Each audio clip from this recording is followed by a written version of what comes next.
Welcome to YogiViews, where my guest is yoga itself, through interviewing those who practice it, teach it, sell it, or simply love it. I am Antonio Saucis. Yoga is considered today a multi-billion-dollar business in the United States. How do making money and spirituality combine in our modern world? How can a business model apply to selling something that we already have within us? Does it work? To answer these questions, I invited the owner of the Stress Management Center of Marin, Robin Gueth. Welcome, Robin. Thank you. I should say welcome back. Yes, thank Pleasure you. to have you again here. Thank you. Robin Gueth is a 30-year veteran in yoga and has been teaching yoga therapy for 20 years. She is a graduate of the American Yoga College, directed by Rama Jyoti Vernon, and is certified in Nischala Devi's Yoga of the Heart program. She has studied with Angela Farmer and Victor van Kooten, and her background includes Kripalu yoga, Iyengar yoga, Shiatsu and Thai massage, Feldenkrais, Dharma and Acu-Yoga. She is skilled in working with various types of mental illness, respiratory illness, and orthopedic issues. Her studio, the Stress Management Center of Marin, is the first Bay Area studio being awarded accreditation in yoga therapy training from the International Association of Yoga Therapists. Robin, how did your yoga life start? How did you get into yoga first? Well, yoga was something that was practiced in my family. My grandmother was an actress in Los Angeles, and she, of course, was practicing yoga. And she taught me how to cross my legs into lotus pose and do different things. And I used to spend time helping her choose the right piece of music. She liked Beethoven when she practiced yoga. But my real path for yoga started a few years after that. When I was still a little girl, I took a rather serious fall from a couple of stories up out of a very high tree, and I was caught by my leg at the base of the tree, and I guess probably saved my life. I didn't hit the ground. But what happened out of that was a level of injury that grew into a type of scoliosis, and it grew into a lot of other alignment issues that one wouldn't have noticed on a little girl. It didn't show up for several years. So by the time I was 16, I was training as a classical pianist, many hours every day, and began to have major muscle spasms and major problems trying to keep that posture of a pianist and the muscle tone that it took, with my spine a little twisted because of the injury. So that started me on the road to yoga, because it was serious pain. It actually took me out of my piano career, out of my musical career. And it was yoga and a combination of yoga with chiropractic that healed it. So that's how I came to yoga. It was out of a lot of pain and suffering.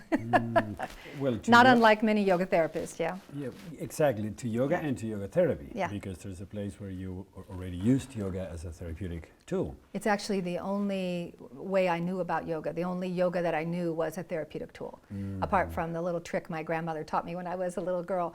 But after that, it was always to keep a headache at bay and help my spine straighten and help my alignment come back and stay out of pain. It was always about staying out of pain.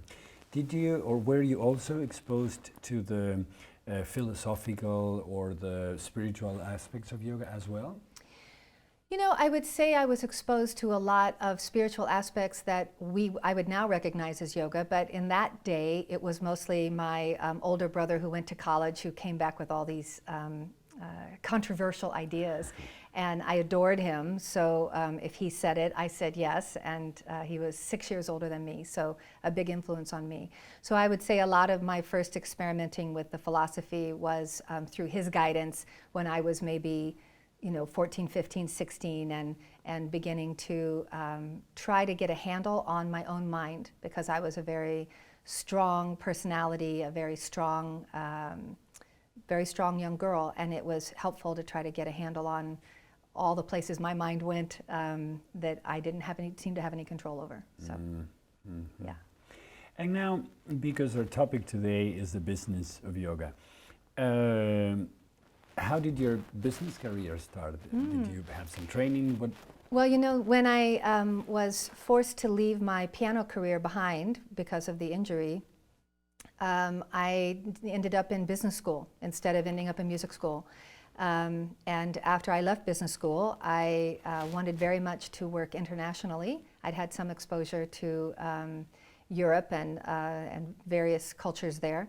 So I ended up in a job that took me overseas. So I ended up in Germany, I ended up in Austria. I got to go to a lot of different places and work and use my yoga to keep myself together while I did all of that, right, while I was doing that. Then I came back to the United States, had a child, and I got very frightened when I was pregnant because I knew that my scoliosis would kick in or could kick in. And I had had girlfriends that had spent many weeks of their pregnancy flat on their backs. So I went to find a yoga class and I took on my yoga then more from a full body physicality, not just my neck and shoulders, but like boot camp, you know, how am I going to get through a pregnancy without setting off my back? And at the end of it, my yoga teacher actually helped me deliver the baby with just breath and meditation and no drugs and no intervention.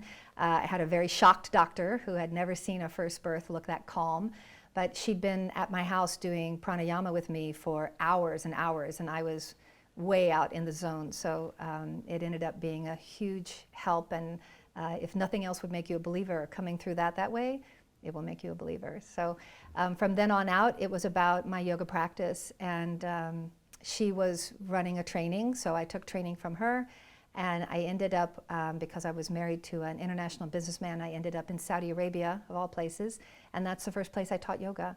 So I started teaching in the compounds in Saudi Arabia and teaching for the military and for the ambassador, and, you know, teaching yoga around the international community in Riyadh. Mm-hmm. So that was the way I started. That's why it morphed into such a strong penchant for stress management. Because in those days in Saudi, things were occasionally blowing up. This was after Desert Storm. People couldn't sleep. People were very, very stressed. And I was using the yoga that I had been taught, but it just sort of naturally started morphing into something slower and quieter and deeper and more relaxing. And by the time I got back from Saudi to the States and I started teaching in the States, everybody in my class was passing out cold, asleep. And I hadn't realized that I had taken it that, you know, in Saudi, that level just got everybody through the class without, you know, being jittery. But in this country, we weren't nearly as stressed as we think we are.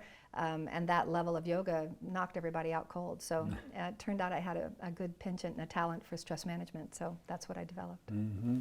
So there's a place where from the origin or from the part of the story you're telling us, business and spirituality were somehow mixed for you.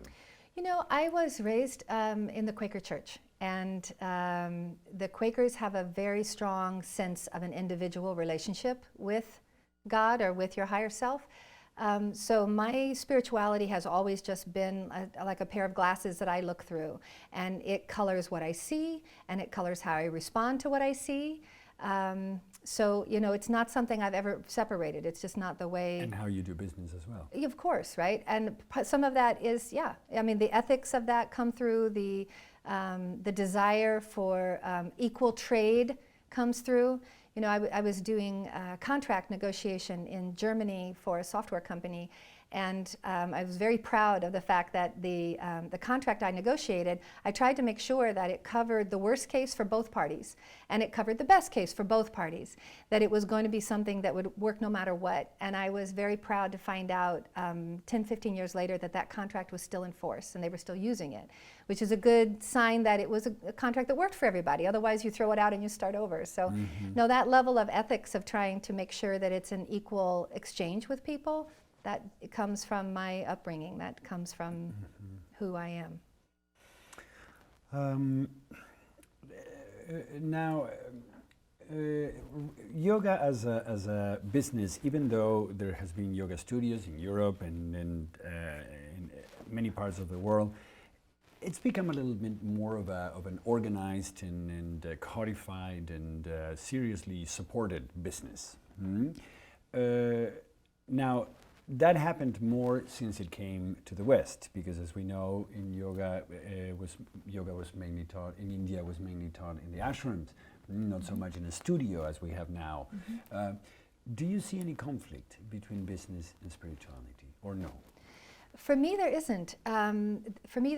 And in my mind, even in India, someone is providing a room, someone is providing a space for people to come and do yoga. Someone is paying for that somewhere, right? It's not, the government is not just giving away free land and free houses for people to come and live and practice yoga in. So, that part of a business part of yoga is an exchange that I'm very comfortable with, that my clients are very comfortable with.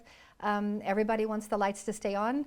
I think it's been a very, that idea you had about codified and becoming more of a business, I think it's a very strong statement for us to have yoga begin to be a practice that could actually support someone 100%. I make 100% of my living as a yoga teacher. And that didn't used to be possible. I know yoga teachers that were, moonlighting at a fast food place or moonlighting at a big box store so that they could be yoga teachers. And now there's enough support for yoga in this country that you can make your living as a yoga teacher. And I find that wonderful, and I want to back that. So I bring my business degree into our teacher training, right? When I'm training teachers. So we're not just training them 101 ways to read and help and assist somebody, but we're also teaching them, the basics that they need to set up a practice for themselves and to be able to build a living doing this wonderful practice that we all love so much. And in your personal opinion, if you were to tell us what did yoga bring to your business, understanding and life and ethic, and on the other hand, what did business knowledge bring to your yoga practice? Okay. I would say that what yoga brings to my business life is the same gift that yoga brought to my personal life. And it's the most important gift I've ever gotten from yoga. And it's going to sound funny to anybody who, unless they know me. If they know me, they'll understand completely. And that is that ability to take a beat, that ability to see something happening in front of you and to have just a moment to choose. Am I going to engage? How am I going to engage? What am I going to do? That ability to keep a little witness state and understand that I have choices about how I'm going to respond to something rather than being swept away in it. And I would say that ability to keep that clear head came from my yoga practice, and it definitely helps me in business because I am a passionate person, and it helps me keep a nice cool head, and it helps me take a minute and think about things before I jump in. From the business into my yoga world, I would say it's a lot about the discipline of the nuts and bolts. It's the discipline of the little things.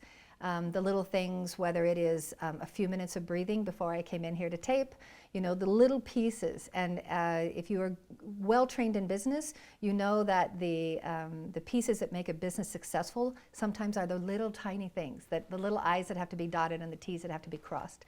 And when I do that with my yoga practice as well, it all benefits. Mm-hmm.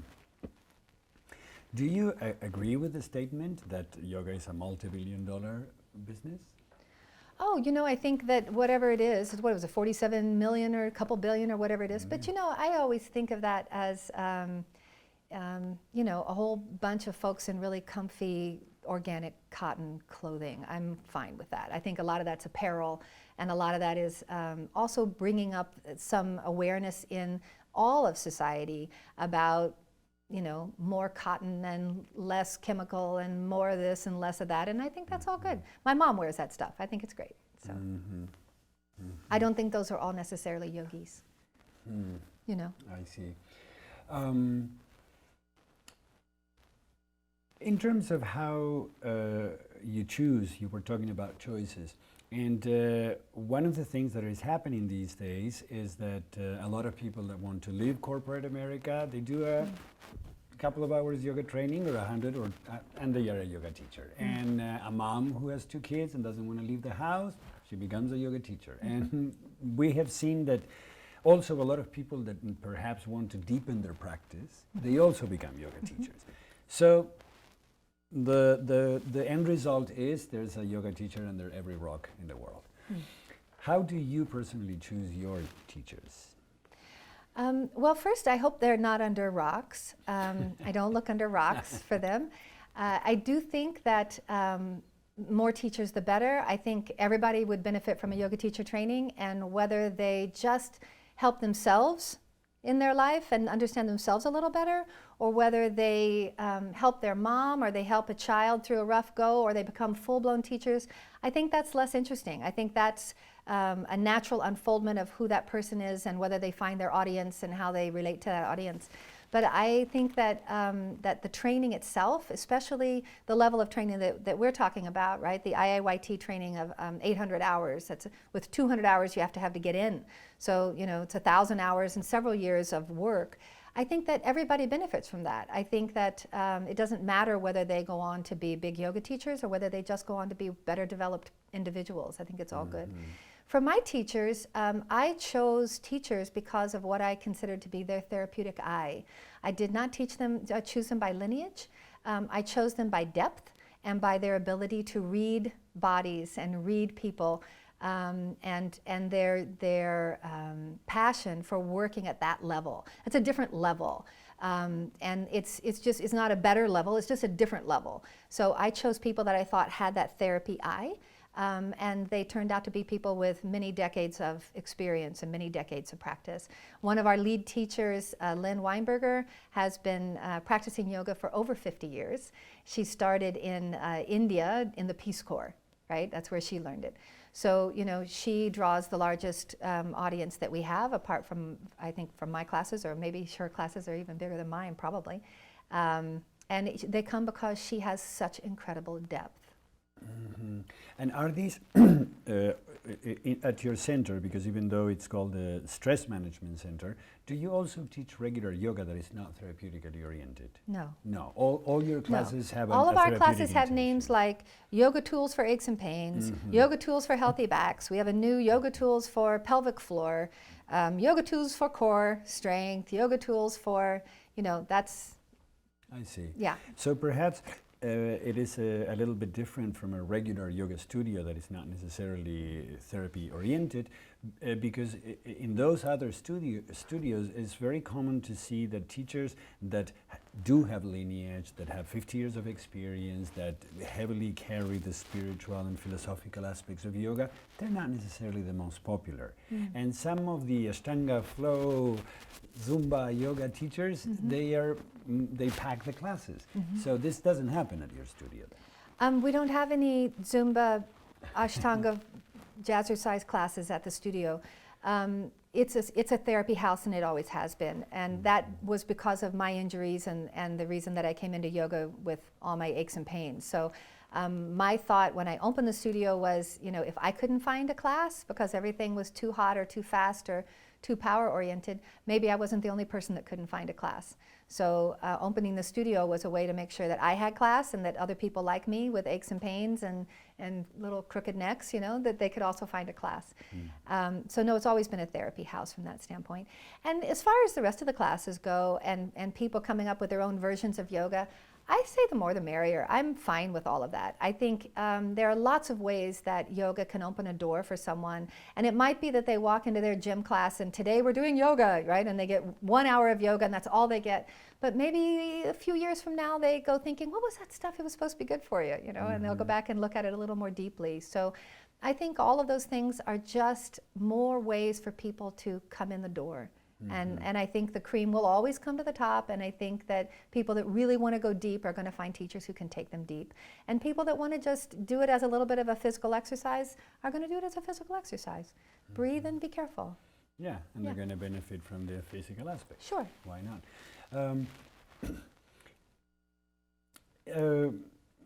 Do you, more and more people are doing yoga therapy. I understand that you do have your training, and we were saying that IAYT has accredited your studio as a accredited Therapist training. But you are also connected with other studios in different parts of the States. Do you think that the demand justifies the amount of people that are being trained in yoga therapy? Is that your feeling? Well, again, I think that a lot of the people that get trained, people that get trained in my studio, I tend to try and pair them with work because I have more going on than I have teachers who can help me. So I'm looking for help. Perfect. So I'm trying to train teachers who can pick up pieces and help. But I think that a lot of, again, like we said earlier, a lot of people that are taking yoga teacher trainings are just becoming better at their own practice and better at their understanding of yoga. So I think if they find their voice, great, go find your voice. And if you took a training and it turns out that you didn't want to teach, great, enjoy what you learned and use it in your own personal life. So I'm not concerned about demand and supply in that way.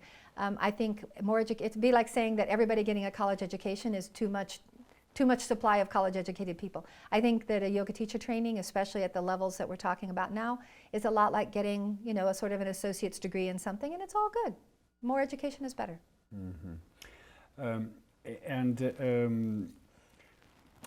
Your personal decision of opening a studio, was it driven by your passion for yoga, by profitability, by demand, or by social outreach, because that's part of it? It was entirely because, as I said, I couldn't find a class. When I came to California, I came in the middle of the hot and fast trend that's now changed, but when I came, that's what was everywhere.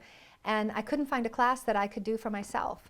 So that's the other reason why I called it a stress management center, because I had been trained by Nischala, Devi, and had the opportunity to work for Dr. Ornish in one of his heart reversal retreats, and he called it stress management. And he called it stress management because he thought that made it more accessible to people, that they didn't have to get over the what is yoga hurdle. So I called it a stress management center because I wanted people to know that it wasn't a workout yoga place, and that we were going to take the broadest possible definition of yoga for people to come in the door. We were going to make it as easy and as accessible as we possibly could. And that's what we've done. At this stage, I probably have more men coming into my studio than most of the studios around. Because we don't call it a yoga studio. They're coming in because they've been referred by someone to help their back or help their golf game or help their sciatica or help something. We have a lot of kids coming in. We have a whole bunch of people coming in that might not feel comfortable walking into what they think a yoga studio is. So, by calling it a stress management center, it gave me a little more of a vanilla appearance in the marketplace for people to come in and go, what do they do in here? And my students would tell you, I don't care what this stuff is called. I just like that I feel better. And so we don't worry we make it very, very accessible. Yeah. Very accessible. And you were saying that you have more men than usual, than most yoga studios. Now, what is the ratio men-women? Do you still have more women as in the yoga studios as well, or no? No, I would say that we're probably 50-50. But a lot of that is because I'm the stretching coach for the Marin Catholic football team. And so that puts me with 50 17-year-old men several times a week by the time they come in and out for various things. And that also led to, their dads come in and their friends come in. But a lot of that came from, again, making it a stress management center, making it accessible, and being very good at helping people with backs and orthopedic issues. So at this point, that's a referral piece where people come in because I helped somebody else that they know with their back or with their issue, and they're coming in to try to get what Dan got, Well, also, I would think that by the very name, men are known to be more stressed than women in general. For different reasons, and so perhaps that's also something that makes your studio more appealing to men. No, I don't think the women that I know would agree with that. I think the stress levels are the same for men and women, and in many cases, I think the stress levels for women are through the roof and very frightening, the stress levels that they're functioning under. But I think that from a standpoint of yoga, I think that the idea of yoga for men, they think they're going to have to do something bindi, and they don't think they're bindi, so they don't think they can do yoga. So, you know, part of it is that cultural bias of yoga looking like a bunch of contortionists. Once they find out that the yoga that is right for them is the yoga that meets them where they are, suddenly it's not such a big deal anymore. And the idea of whether it's yoga or not yoga is not as big a deal. But at the beginning, I think that men won't walk into something that's called quote unquote yoga without having a little bit of a taste of it first, because they think they're going to walk in and be asked to do things that are either going to hurt them or embarrass them, right? Yes. One or the other. Women tend to be a little more supple. Women are probably more likely to look at something on the TV or buy a tape and do it at home, do it on the floor with the kids. It doesn't take any props. It's easy to take with you. You know, I think that may be why women in general in the U.S. tend to gravitate more to yoga than men. But it's just not the case in my studio because, again, I think because I came from aches and pains, and I'm probably one of the stiffest yoga teachers anybody would meet. I don't do all those fancy poses. I stay pretty basic. They find that they have a way in there as well. So it tends, we all meet each other where we are. So you were saying that you think that more women choose yoga because they are closer to themselves, or I think women tend to be more supple, and they're less frightened of something that looks like it's a gymnastic, right? There are a lot more women in gymnastics than there are men in gymnastics. So a lot of that has to do with letting the public know that the yoga that's right for you meets you where you are, period. And it shouldn't be anything that's scary, and it shouldn't be anything that's embarrassing or unattainable. It should meet you where you are. Otherwise, I don't consider it, you know, good quality yoga therapy. And so probably according to what you're saying, because as you know, yoga for thousands of years, women were not allowed to teach or to dwell into the philosophical aspects. They were certainly encouraged to practice, but not to teach. So what do you think about that change now that he came to the West and there's so many women doing it? You know, I think I keep hearing about friends of mine that are getting invited back to India to teach this American-style yoga back to India. I think that the Americans have been better at finding, American women at finding their voice, and have not been afraid to try their voice, and have not, and you know, in our culture, it's okay for a woman to be educated and teaching, right? That's okay in our culture. So the idea that they'd be teaching yoga versus teaching anything else is just not that big a stretch. In countries where women were not allowed to be out in teaching and out in the marketplace, then, you know, obviously that takes a little more time. But hopefully that will change, and we'll see more and more women coming into that role everywhere, including India. Yes, well, and I personally have to say I wish more men will come to yoga. Sure. Because it's a pity that the practice has been lost for us men, and it has so much to offer us. I think for us, I have never found a practice that meets the kind of aches and pains and stiffness and issues that men face on a daily basis better than yoga. I mean, there's a reason why we are now 7 seasons. I'm starting on my 7th season with the football team. And it's not because somebody thought they ought to do yoga, it's because it got results. And they are able to practice their sport longer with fewer injuries and healing faster and less long-lasting issues when they are well stretched and well breathed, and they have good practices along all those lines. I spend a fair amount of time with a lot of the athletes in the area, a lot of men that are very active and want to stay active, and they're getting to be 50 and 60 and 70, and all that stuff they were doing to their back isn't going to work anymore. They're going to have to figure it out. And we help them kind of retool so that they're still playing squash when they're 65 years old or 68 years old, and they're still raging down the mountain on their mountain bike, you know, over 70 years old. So it's about keeping that athletic part of their lives together. So I would say most of the men that I see probably I would consider, even though they're business executives, very active, very athletic people.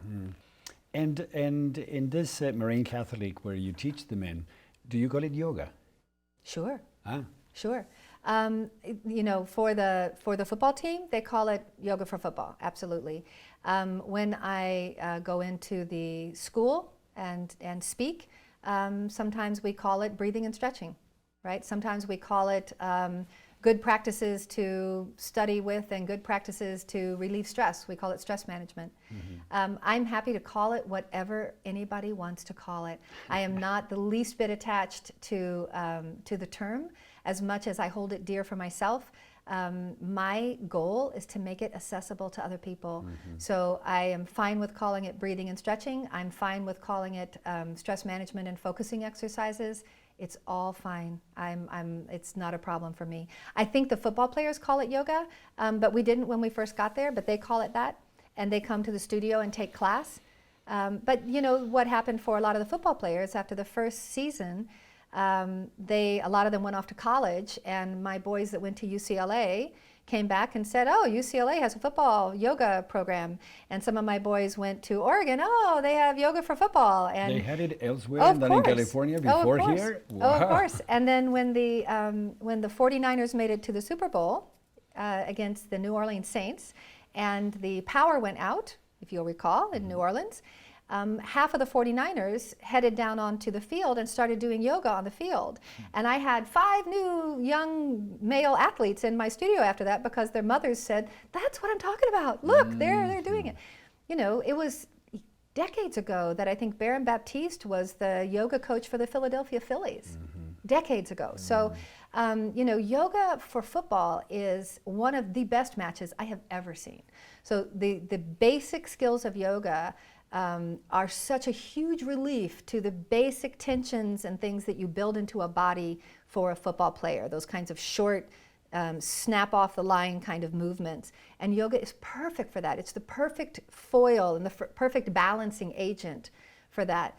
But what I liked the best, the first season that I was with the boys, and they were going to state, right? They got all the way to state. It was a really big deal. This was about 6 years ago.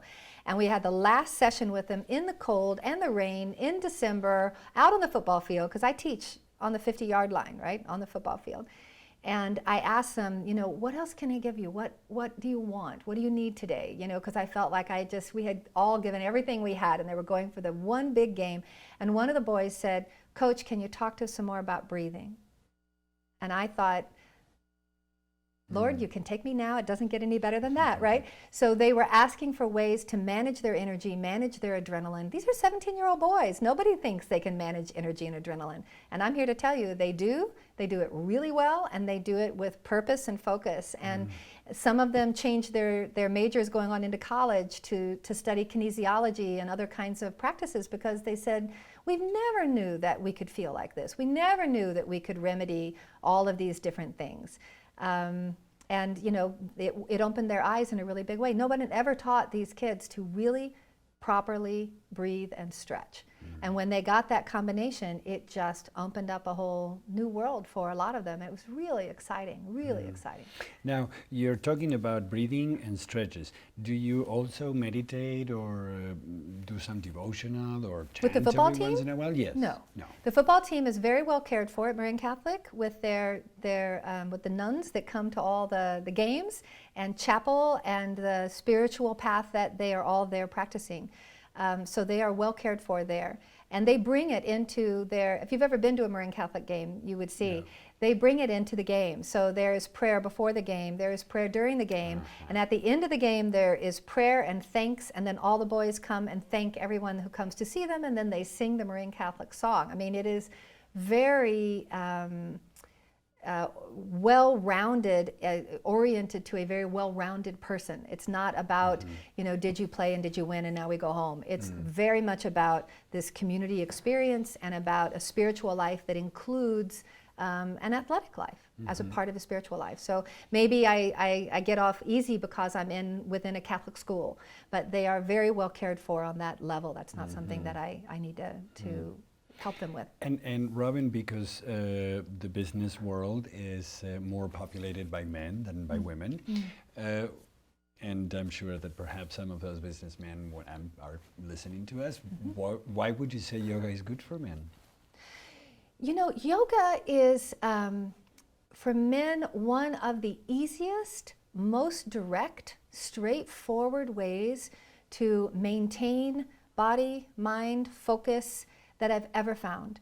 And when you lay it out in a very accessible way, I have business executives that look at me and say, I don't know how I got this far without yoga. I don't know how I did it. I won't ever. I had one of my business executives say, I can't imagine my life without it.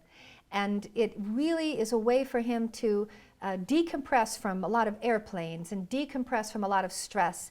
And he can do it quietly, and he can do it in an introspective way. And he can find a way to come back to some ease, both with his tight muscles and with his breathing and with his focus. Because, you know, the business executives that I work with are pulled a lot of different directions. They might have young families, they have busy lives, and they have a going business. It's a lot of different directions. They're trying to also do sport, they're trying to eat right, they're trying to do it all right.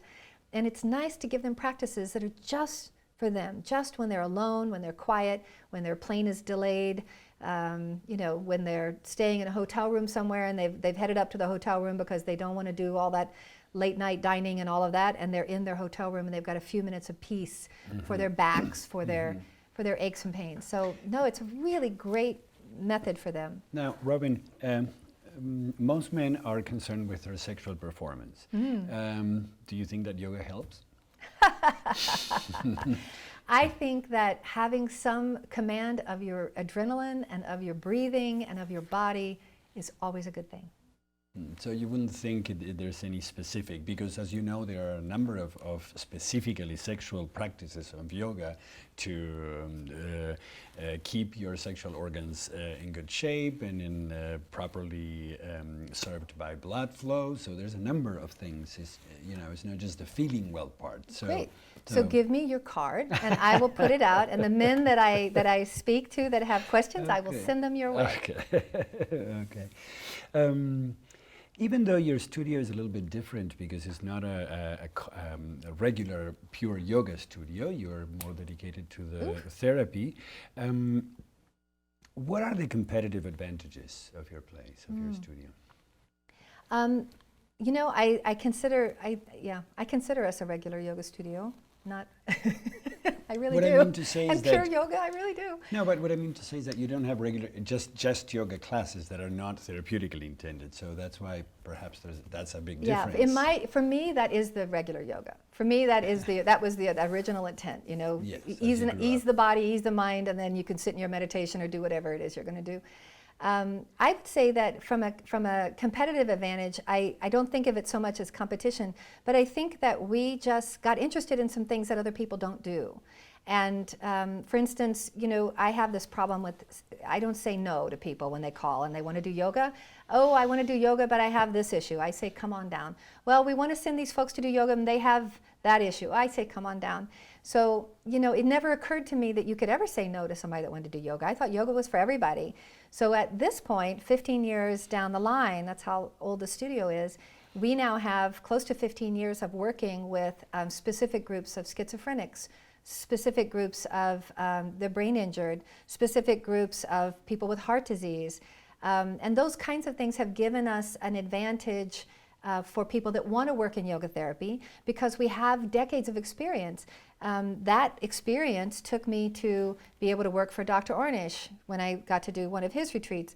And then that work took me to Kaiser Permanente. So now we are the yoga provider for Kaiser Permanente from a health education standpoint. But now, this year, we have been invited to come in on the clinical side. So that whole never saying no to somebody and gaining more and more experience working with special populations opened doors for us to engage more and more with Western healthcare. So at this point, I am a speaker for Kaiser around the county in stress management. We are providing a whole bunch of yoga classes for them, and we're working in the clinical side with the chronic pain group, and we're helping to develop a plan for physician wellness.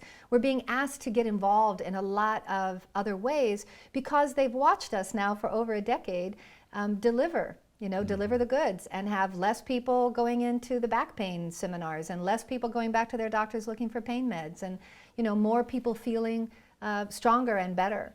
So I think that that leaving your doors wide open for everybody, so for the whole community, and that includes everybody, it gave us a lot of time to practice. with some very special groups. I work with some people in wheelchairs. I work with people with advanced MS. I work with a lot of stroke rehabilitation. And now when people come to study with us, for instance, if they come to do the teacher training, I just pack them in with me and they go with me. So they go out on the field and help me with the football team, and they go to the Brain Injury Network and they help me work with people that are in wheelchairs and suffering from traumatic brain injury. We have some people running a class for yoga for vets. We run a program for vets because the VA asked us to do that when we did some research on brain injury. So a lot of it came from just not ever saying no when somebody wanted to come and try. You know, and we always said yes. So at this point, for people that want to train with us, they can come and see, what does hospital-based yoga look like? What does it look like to work with people that are schizophrenics? How is that different from working with people that are brain injured? How is that different from working with other kinds of dementia? What do you do with the breathing practices? What do you do with the yoga practices? How do you hold the room and hold the field and hold engagement with that person? How do you help them find some ease? How do you help them find their way? So we now have lots of different groups of people that we're able to help, and it's a huge advantage if people want to study that, if they want to get involved. And are you able to bill through insurance companies? Wouldn't that be wonderful? Sometimes. It depends. But what I'm excited about is this latest article that came out, I think it was in the New York Times, called Management by Mantra, which was about the gentleman from Aetna who had gotten involved in some Vini Yoga with, I think, Gary Kraftsau's group. And now he's talking about, you know, we need to be starting to bill for this. This needs to be something that's covered. So my dream, it's my dream, I don't know if it's anybody else's dream, my dream is that more of us become accredited, and that accreditation helps Western healthcare know what are yogis good for, when to call a yogi, right? What are they useful for? And that the insurance companies realize that, oh, this is one way to help people not go back in after procedures. So for instance, right now, the one of the tenets in Obamacare has to do with making sure that when people are released from the hospital, that they don't turn around and end up back in there again. So there are some rules and regulations around what happens if somebody gets released too soon and they end up back in the hospital. And I think what they're going to find out is that the kind of work that I do with people pre and post surgery, because I do a great deal of that, getting people ready to undergo a major surgery, and also getting them from after their PT is over back into their active life. This is someplace where yogis are natural, right? They're a natural with the issues that come up from being afraid of what might happen. They're a natural with the issues that come up physically. And it's a really good place for us to make our mark, because we can help these people have a speedier and more stable recovery, and less likely that they'll end up back in the hospital with some kind of an issue. We can help them understand what those exercises are and the procedures that they're supposed to follow and why it's important, and we can make sure they're doing it correctly. We can help them with that. And do you think that's going to make a difference in terms of the profitability of a studio when people are able to come through their insurance? Because right now you mainly receive private. Yeah. You know, I think the easy answer would be, yeah, that would be great. But I can also tell you that, for instance, for our massage business, we do bill insurance, and we are currently working with one project where we've been waiting for months and months and months to get paid. So will it help more people get in the door? I hope so. But if you think about it, the lag time between when you provide a service and when you get paid for that service isn't going to magically disappear. It's going to stay a pretty big lag time. So I think it's an important part of keeping us accessible to people as they get older and they can't necessarily afford private yoga therapy. If they end up on fixed income, they get to Social Security. It would be nice for them to be able to have a yogi come and help them with some things, and have that be covered. Yes, from a therapeutic standpoint, and for the client. But I'm asking you as the from a financial standpoint, I'm not sure. I'm not sure. I think that if we look at the medical model, what we notice is that there are a lot of doctors that either form a big group together so that they can pool the kind of administrative help that it takes to do that, or we find doctors going off on their own and refusing to take any insurance at all because it's just too big a deal. So I don't know how it'll play out for us. I don't know. Okay. And I understand that you have groups, but you also offer private sessions, Yes. correct? And you also sell some things in your studio, like yoga props and Yeah. books and things Yeah. like that. Now, where does the gross of the income come for you at your studio? Where does most of the income Most of come? the income, yes. Private work, Private work. easily, easily private work. You mean individual private sessions? Individual private sessions and small private classes for particular groups, right? So there are special groups that, even the Brain Injury Network, these are private classes for private groups, but definitely from the one-on-one work, yeah. We've built a large one-on-one practice. Your studio is at a certain level, then we know now these days there's something called corporate yoga, and we have corporations that are dedicated to yoga, which from the standpoint of the definition of the corporation, it may be interesting because corporations are very well defined in terms of the body and sometimes even the way they think, but they have no spirit, that's for sure, that it's not included, not even in the B Corps. So what do you think about yoga corp? You know, I'm back to the more yoga the better, and I think it's fine. I again think that people will get their taste of yoga wherever they get their taste of yoga, and the ones that want to go deeper will find someone who can take them deeper. I think the idea that a yogi might want to have a corporation that spans the whole US of A and has yoga in it, like putting yoga in all the 24-hour fitnesses, I'm fine with that. I think that's great. It speaks, though, again, to this idea of accreditation and this idea of standards, because if you are going to put a corporation together that's teaching yoga all over the planet, and you can guarantee, as I do to Kaiser Permanente, you know, I'm only sending yoga therapists up there. I'm not sending somebody up there that doesn't understand the difference between cardiomyopathy and a heart attack. You know, they're going to need to understand what the difference is in those things to keep everybody safe. So, you know, if you're running a corporation and you're able to let the public know all of these people are accredited, all of these people are taught to a specific standard, and it's a national standard, then the public knows what they're buying. They know what they're getting. So it's okay. Do you think that can in any way affect the core principles of yoga? Because, for example, as it came from the ashrams, let's say the ashram way, the teachings done in an ashram where everything may be a donation, where you may sleep in a dorm with other 15 people because we're done. And we are talking now of a fully established business that has as an intention to make money through yoga. Do you think that one may benefit more than the other yoga, or that yoga is at risk of losing some of its core principles in the transition, or not? Or for you? You know, I make my living teaching yoga. So I definitely collect money from my clients. So, you know, we're trying to make our living, and we're trying to impart some piece of awareness or some help with increasing awareness for body, mind, and spirit. So whether or not you're doing that with 1 million people, or you're doing that with my little group or your little group, I'm not sure that there's a moral difference from that perspective. No, I don't. I agree with you that I don't see a moral difference. But I was wondering whether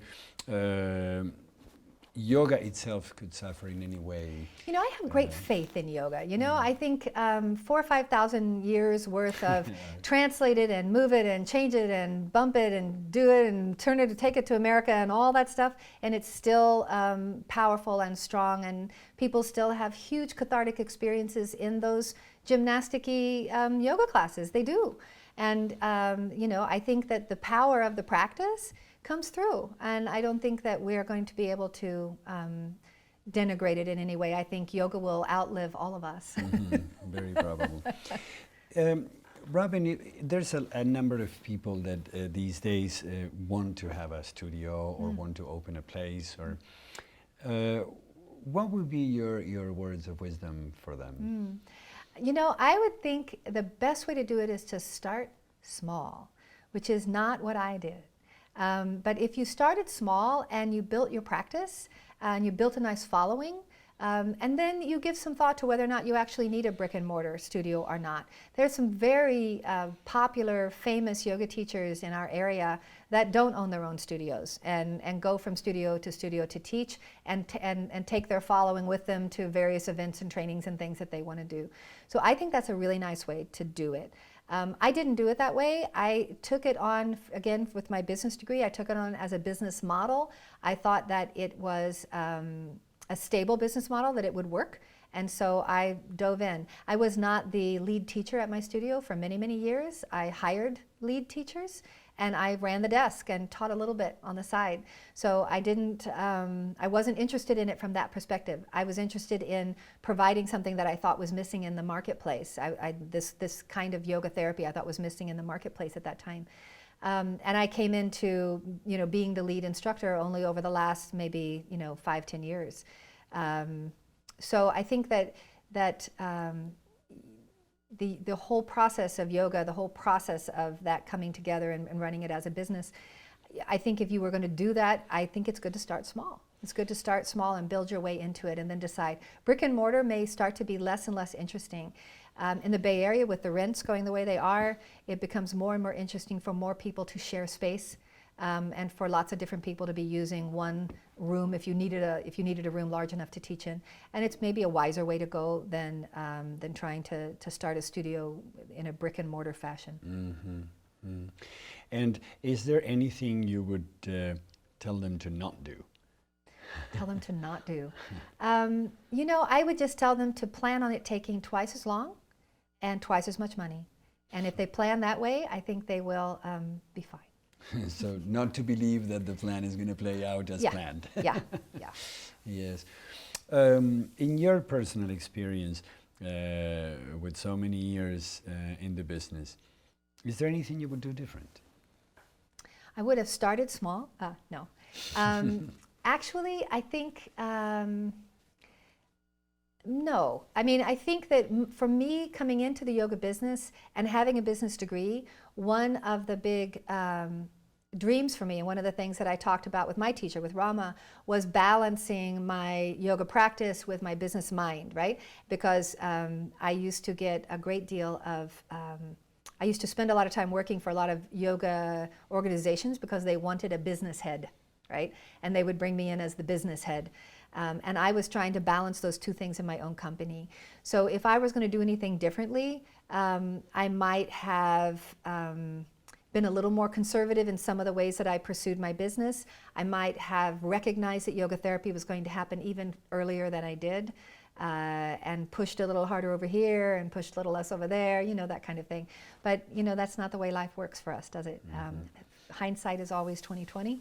and what we have is the task at hand. So right now, that's what I'm focused on.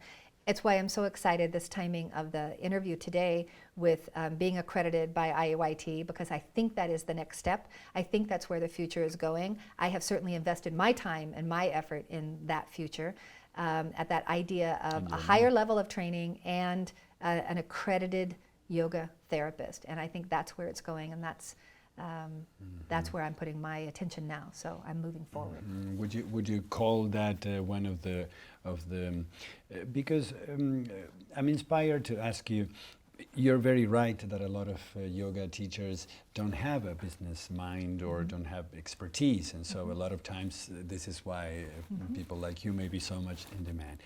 So if we were to divide a little bit and say, we're talking to the yogis, to those that don't know anything, what would be your business suggestion? You've given us the start small. Is there anything else you would say to them? I would say find your voice. I think that most yoga teachers have a passion for a niche in yoga, and it's fine to teach general classes and get your chops and learn to be in front of people and learn to hold the field and learn to handle that odd question that you weren't expecting and all those kinds of things. But I would say find your voice and follow your passion, because most of the people that come in to train with me, they have a passion about something. They have someone in their family that was hurt, or they lost someone that they loved to some illness. Find that niche and that passion and go after that, because that group of people need you. Mm-hmm. And if you have a passion and you can develop your voice around that, that's a nice way to go. That's a nice place to go, to have a sustainable practice where people will come and find you because you're the one that understands about that. I see. Yeah. And now let's say now we're talking to the business people that are thinking of yoga because it's so popular. Why not? What would be your yogic advice for the business people? Hire me as a consultant because I'm already consulting with some other yoga businesses to help them develop a broader product plan, and also to help them understand who is their audience, who are they trying to reach, and how to reach those people. So from a business standpoint, it's the same as selling anything else. You need to know the audience and understand what they are after, what they're trying to get, and then try to decide what of those desires can you fulfill. You know, what works. Wonderful, Robin. Thank you so much. It's You're been welcome. a wonderful Thank you. time to spend with you and a lot of good information. So thank you. I wish you the best and that your success continues. Good. as it Thank you is. very much. My guest today was Robin Gueth. She is a 38-year veteran in yoga and has been teaching yoga therapy for 20 years. She is a graduate of the American Yoga College directed by Rama Jyoti Vernon and is certified in Nischala Devi's Yoga of the Heart program. She has studied with Angela Farmer and Victor van Kooten, and her background includes Kripalu yoga, Iyengar yoga, Shiatsu and Thai massage, Feldenkrais, Dharma and Acu-Yoga. She is skilled in working with various types of mental illness, respiratory illness, and orthopedic issues. And her studio, the Stress Management Center of Marin, is the first Bay Area studio being awarded accreditation in yoga therapy training from the International Association of Yoga Therapists.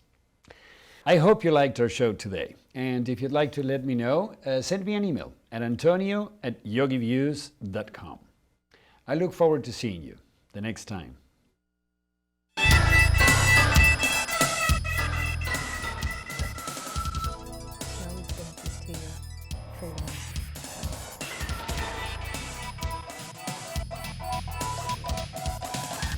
Yeah.